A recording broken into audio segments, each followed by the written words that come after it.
on VTV News. Prime Minister urges relevant agencies to take proactive steps in negotiating with the U.S.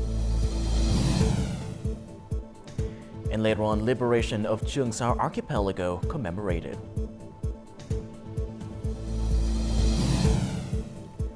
In our world news, Ukraine responds to Russia's proposed 3-day ceasefire.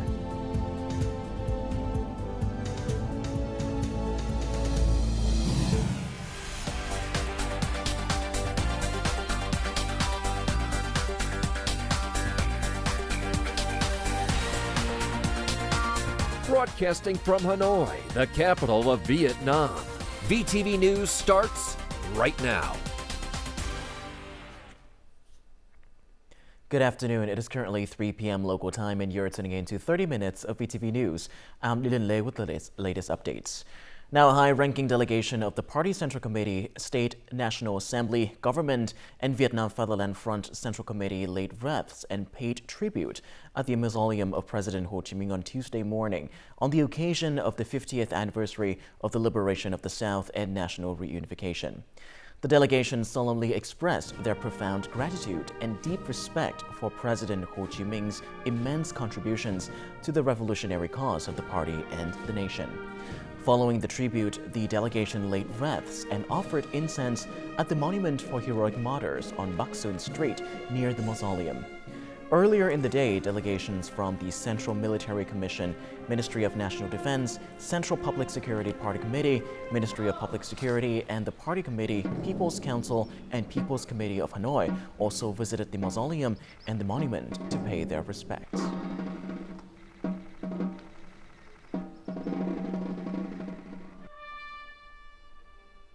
On Tuesday morning, Prime Minister Phạm Minh Chính chaired the 6th session with ministries and sectors to review preparations for trade negotiations with the United States.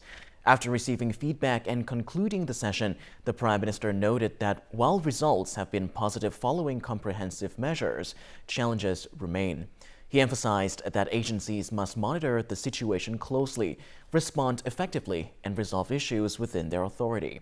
The Prime Minister highlighted the proactive steps taken by Vietnam's agencies in addressing matters related to goods origin, non-tariff barriers, intellectual property, copyrights, and administrative procedures reduction. He urged ministries to work closely with U.S. counterparts, focusing on securing contracts for goods such as LNG, aircraft, pharmaceuticals, medical supplies, and agricultural products in order to achieve a sustainable trade balance. The Prime Minister also called for negotiations to proceed with calm determination and flexibility while ensuring national sovereignty, security, and international commitments. He directed each relevant ministries to develop specific plans, with the Ministry of Industry and Trade responsible for finalizing negotiation strategies by Wednesday.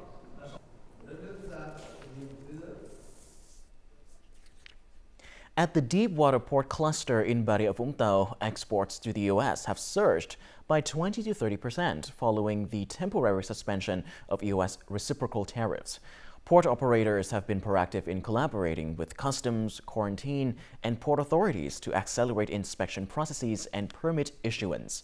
Digital technology has been implemented in port management to automate various stages, from registrations to cargo unloading.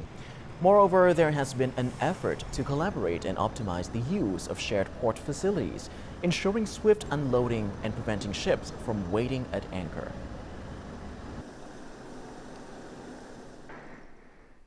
Nearly 50 years after national reunification, Canh Tien village in Bình Định province has faced ongoing development challenges.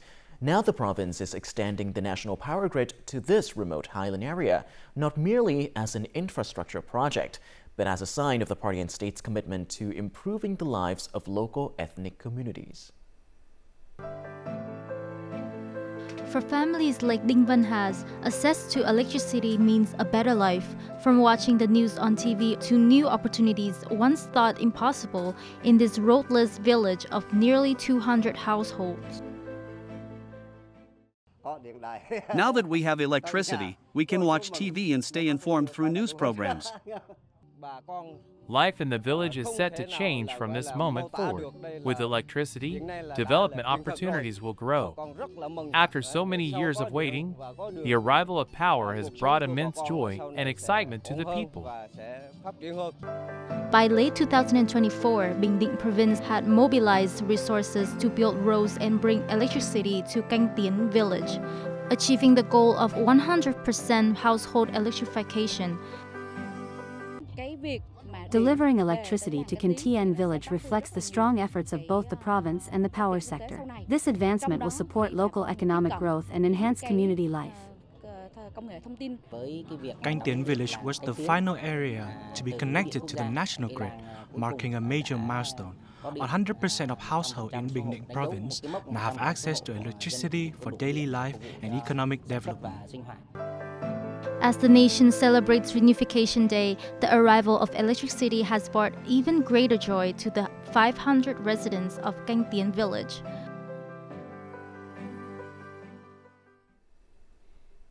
On Tuesday morning, the Hanoi People's Council unanimously approved a resolution to restructure the city's administrative units, reducing them to 126 wards and communes. This represents a significant decrease of 400 units. The restructuring proposal gained strong public support with over 2 million votes in favor, representing more than 97% of the population. The proposed names for the restructured units also received broad approval, with over 96% of citizens in agreement. However, nearly 3% of voters, particularly those from the districts of Đan Phượng, Hoài Đức, Mỹ Đức, and Thanh Trì, opposed the suggested names for the new administrative units. Administrative restructuring also means that institutions tied to the previous administration would change as well. According to the Ministry of Health's draft guidelines, commune and ward health stations will transition from district health center management to direct oversight by local people's committees. Various stakeholders emphasize that the operational model of these stations must be clearly defined to ensure they function effectively after the merger. Under the new arrangement plan, Hoàn Kiếm Ward will be formed by merging 7 existing wards, requiring the reorganizations of their 7 health stations. Huong, a resident from Lý Thái Tổ Ward who regularly visits her local health station, is particularly concerned about these changes. For patients with conditions like high blood pressure, having to travel long distances could be life-threatening. Hanoi currently manages 526 commune and ward health stations through district health centers. In the new model, the Hanoi Department of Health will oversee district health centers, while local communes and wards will manage their respective health stations. Currently, expertise, personnel, and funding are managed by the Hanoi Department of Health and the Hoàn Kiếm District Health Center, while medical staff salaries fall under the District People's Committee. With the reorganization, we hope for a unified management of all operations, staff, and resources.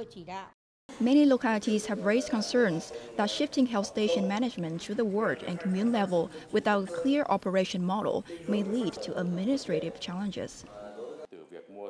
We lack the expertise to manage vaccination and disease prevention. We propose establishing inter-ward medical centers to oversee professional activities, support staffing, and ensure the supply of medicines, vaccines, equipment, and epidemic prevention resources for local communities. Health stations must be clearly defined as either state administrative bodies or public service units. At present, their status is unclear. Placing them under commune-level management without clarification may cause difficulties for the public. Under the Ministry of Health's draft guidelines, ward and commune health stations will continue providing medical services, including checkups, treatments, medicines, vaccines, and basic equipment. However, their primary funding will shift from district health centers to local budgets. In other news, Chau Vinh Province recently announced the successful completion of its housing support initiative under the program to eliminate temporary and dilapidated houses. This milestone is being celebrated ahead of the 50th anniversary of the liberation of the South and national reunification.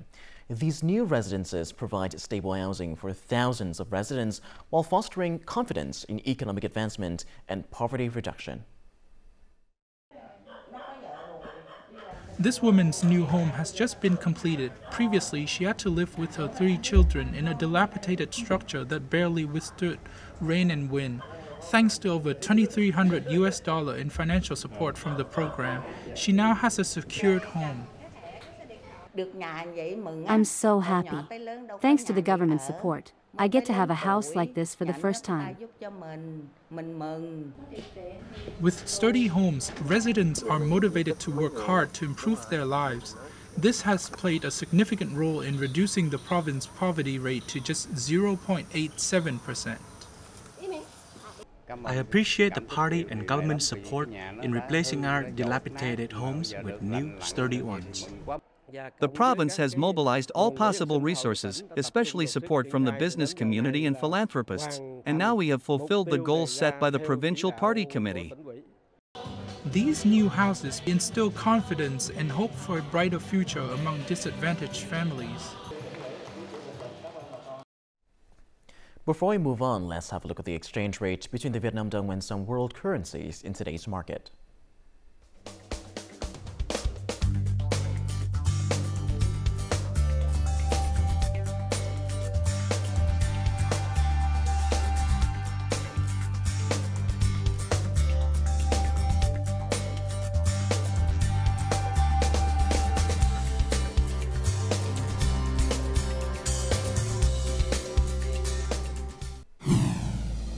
Coming up next on VTV News, liberation of Truong Archipelago commemorated.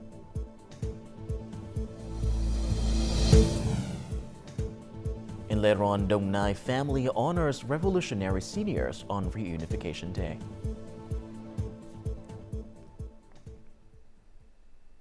Welcome back to VTV News Live. Now, April the 29th marks the 50th anniversary of the complete liberation of the Truong Archipelago by Brigade 126, a momentous victory with strategic significance in the struggle for national liberation.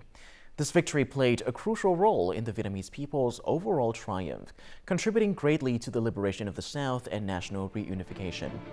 At precisely 9 a.m. on April the 29th, 1975, the flag of the National Front for the Liberation of South Vietnam was raised over the largest island in the Truong Archipelago, the last island held by the Saigon regime. The Vietnam People's Navy, together with Battalion 5, successfully carried out the mission to liberate the Truong Archipelago, affirming the brilliant leadership of the Central Military Commission, the General Staff, and the Navy Command on the maritime front of the great 1975 spring victory.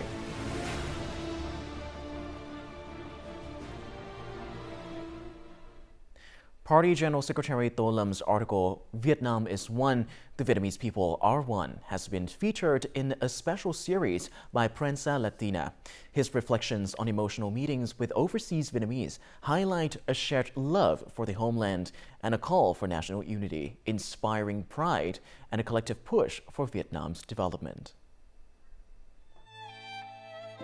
By choosing President Ho Chi Minh words, Vietnam is one, the Vietnamese peoples are one, as the title of his article marking the 50th anniversary of the liberation of the South and national reunification, Party General Secretary Tô Lâm delivered a powerful message of national reconciliation, patriotism, and unity. When I left Vietnam on April the 29th, 1975, I felt fear and anger. However, the Vietnamese government always regards overseas Vietnamese as an indispensable part of the country. I hope the Vietnamese people will grow closer and support each other more. As someone living abroad, I deeply support the policy of a national reconciliation, which unites all Vietnamese, regardless of location, in building a peaceful and prosperous Vietnam for future generations. The Party General Secretary message has strengthened overseas Vietnamese unity, with communities worldwide continuing to turn toward their homeland. Following the party leader's article, we will harness the collective intelligence and strength of the entire nation, including the overseas Vietnamese community, an integral part in our unity. It's a driving force urging me to foster solidarity, whether in Vietnam, China, or anywhere in the world, always with a shared spirit that honors Vietnam's identity. The party General Secretary emphasized the great national unity bloc, which served as a strong foundation for Vietnam integration and development. Building a strong Vietnam is both the aspirations of today's generations and a long-term commitment to the future. Nearly half a century ago, a Swedish director and a group of filmmakers took to the streets of Stockholm to capture a historic moment. Thousands of Swedes celebrating Vietnam's liberation of the South and national reunification in 1975. That atmosphere of solidarity was captured in valuable color films and the most advanced equipment at the time. Once thought to have been lost, the documentary was recently rediscovered at the Royal Library of Sweden and has now been presented as a gift to the Vietnam Film Institute.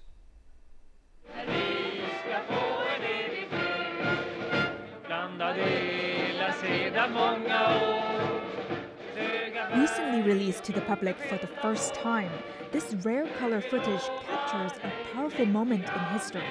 Vietnam's liberation of the South and National Reunification Day on April 30th, 1975.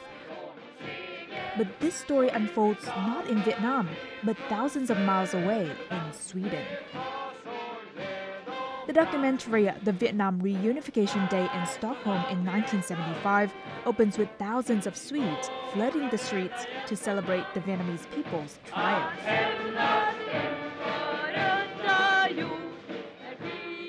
The biggest people movement in Sweden at that time was the Vietnam movement. When we had the news on the victory over the Americans, I went to the street together with other filmmakers and we documented what happened. Those Vietnam supporters were very happy and they spontaneously took into the streets.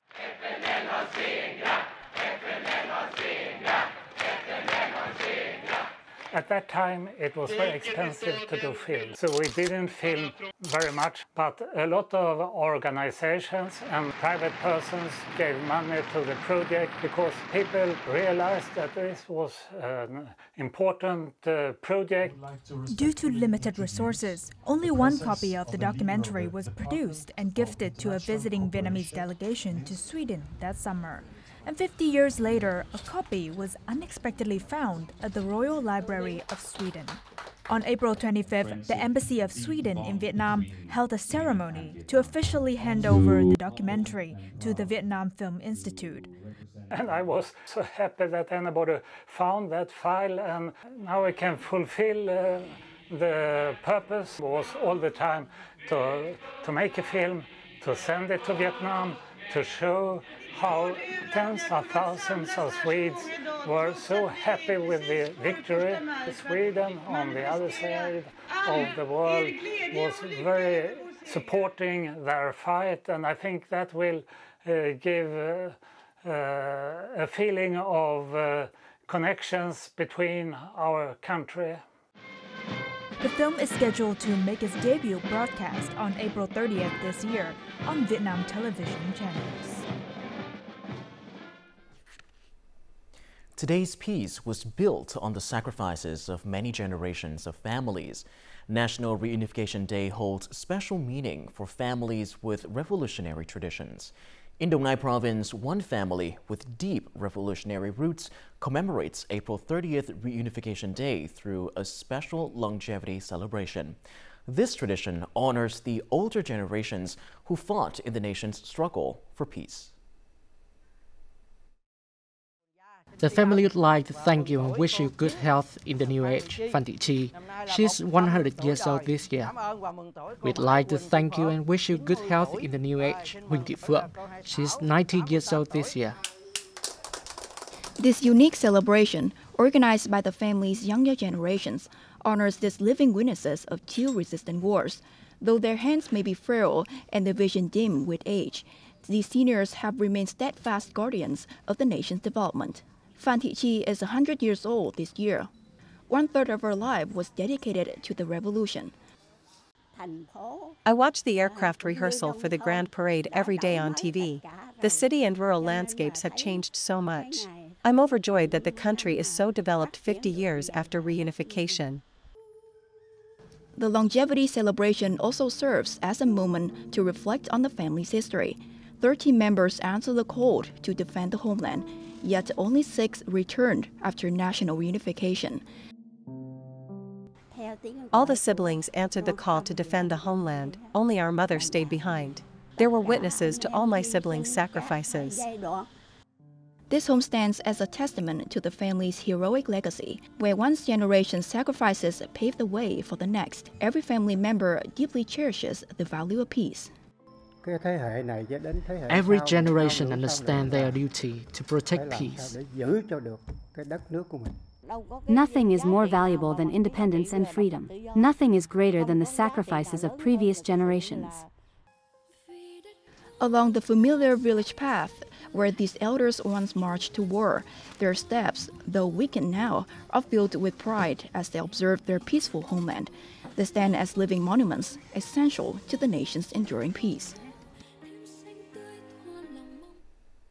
Archaeologists have uncovered significant findings at the Đại Cung Môn excavation site in the imperial citadel of Phie, including 5 foundation posts and over 400 artifact fragments. The Đại Cung Môn, which served as the main entrance to the Forbidden City, is a structure of great cultural, historical, and artistic value within the complex of Phie monuments. Built in 1833 during Emperor Ming-Mac's reign, the Đại Cung Môn was completely destroyed in 1947. The Vietnam National Museum of History's archaeological team has confirmed through detailed research, observation, and analysis of the site's stratigraphy that the structure and scale of the Đại Cung Môn foundation remain unchanged. This preservation makes the monument's restoration entirely feasible, and reconstruction plans are now underway. During the April 30th, May 1st holiday, as the nation reflects on its heroic history, cultural and historical tours have emerged as travelers' top choice. These meaningful journeys offer visitors a chance to explore historic sites while inspiring national pride and gratitude for those who sacrificed for the country's independence and peace. Historical sites in Ho Chi Minh City have seen a steady stream of visitors. Attractions like the Cu Chi tunnels, the Independence Palace have reported a 20 to 30% increase in visitor numbers compared to the same period last year. Witnessing today's changes only deepens our gratitude for the sacrifices of past generations. The Ho Chi Minh City Tây Ninh Origin Tour features 5 themes: history, heritage, pride, peace, and essence, and has become a popular choice. The tour's highlight, part of the Golden Star Journey Holiday Special, is the Heartbeat of the Fatherland flag-raising ceremony at the Ba Đen Mountain in Tây Ninh. Hearing the national anthem, I was deeply moved and filled with gratitude for those who gave their lives so we could enjoy today's peace and progress. Ba Đen Mountain has transformed into a sacred site in the 50 years since liberation. Veterans now return to this former battlefield to honor fallen comrades and pay tribute to heroic martyrs. We are deeply moved to see more visitors coming, not only to sightsee but to light incense in remembrance of heroic martyrs. Their prayers for peace, prosperity, and national well-being show deep respect and gratitude for those who sacrificed for our country. Journeys to historical sites offer visitors a chance to connect with the past, fostering pride and gratitude for the sacrifices of the previous generations, and a deep appreciation for the peace we enjoy today. Coming up next in our world news, Ukraine responds to Russia's proposed 3-day ceasefire.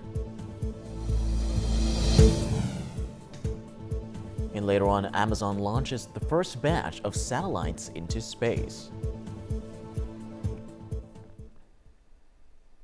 Moving on to our global updates, in response to Russian President Putin's unexpected order for a 3-day ceasefire in Ukraine set to begin at midnight on May the 8th to coincide with the 80th anniversary of victory over fascism, Ukraine has issued its position.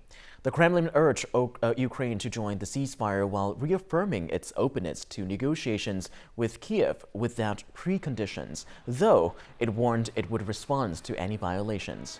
Ukrainian President Zelensky countered that there was no justification for waiting until May the 8th, calling instead for an immediate, comprehensive, and unconditional ceasefire lasting at least 30 days. Iranian Interior Minister Eskandar Momeni on Monday attributed the explosion at Iran's major commercial port, Shahid Rajeh, to non-compliance with safety precautions and negligence. Several individuals have been summoned in connection with the incident. The blast at Shahid Rajeh, the country's largest commercial port, killed at least 70 people and injured more than 1,000. Iranian customs officials earlier suggested the explosion was triggered by a fire in a warehouse containing hazardous materials and chemicals. In response, Iranian authorities have ordered all schools and offices in the area to close and urged residents to stay indoors until further notice and wear face masks. The port of Shahid Rajeh is located near the strategic Strait of Hormuz, a waterway through which about a fifth of the world's oil passes. U.S. technology giant Amazon officially launched its first batch of satellites for the ambitious Kuiper project on Monday.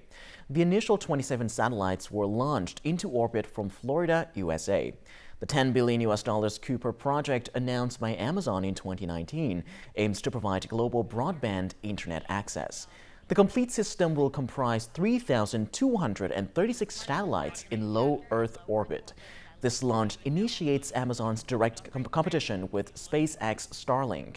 The company expects the project to benefit rural areas that currently have limited or no internet access. Through the center of the racetrack as expected. The Green Pioneer is revolutionizing shipping. The ship runs entirely on ammonia, a zero-carbon fuel. This innovation could provide sustainable solutions for the shipping industries in the future. Let's take a look. The Green Pioneer, the world's first vessel powered entirely by ammonia, has arrived in London's Docklands, the city's financial hub. This groundbreaking ship is owned by Australian green energy firm Fortescue. It represents a culmination of amazing amount of work with the engineering team, starting in Australia, work through the conversion in Singapore, brought to London. It demonstrates that ammonia can be used safely as a marine fuel. Unlike conventional ships that run on heavy oil and produce significant carbon emissions, the Green Pioneer uses green ammonia, a carbon-free fuel.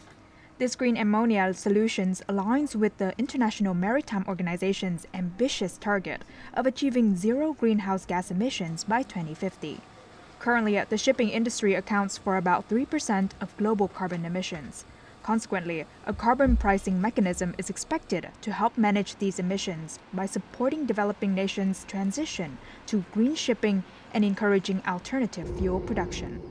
Numerous countries are hopeful that a global carbon tax on the shipping sector will be approved in October of this year, with proposed fees ranging from $60 to $300 per ton of carbon. It's great to be here in the epicenter of global finance, Canary Wharf. We are delighted to have this magnificent ship right here in the center so that financiers, shipping agents, everyone can see this is the proof. Right out there, this ship has traveled from deep into the southern hemisphere all the way to the northern hemisphere. Following its stops in London, the Green Pioneer is scheduled to continue its voyage to the Netherlands, Norway, and ultimately Brazil, where it is expected to participate in the COP30 climate summit later this year. Up next, let's have a look at the weather forecast for Vietnam and other locations in the world.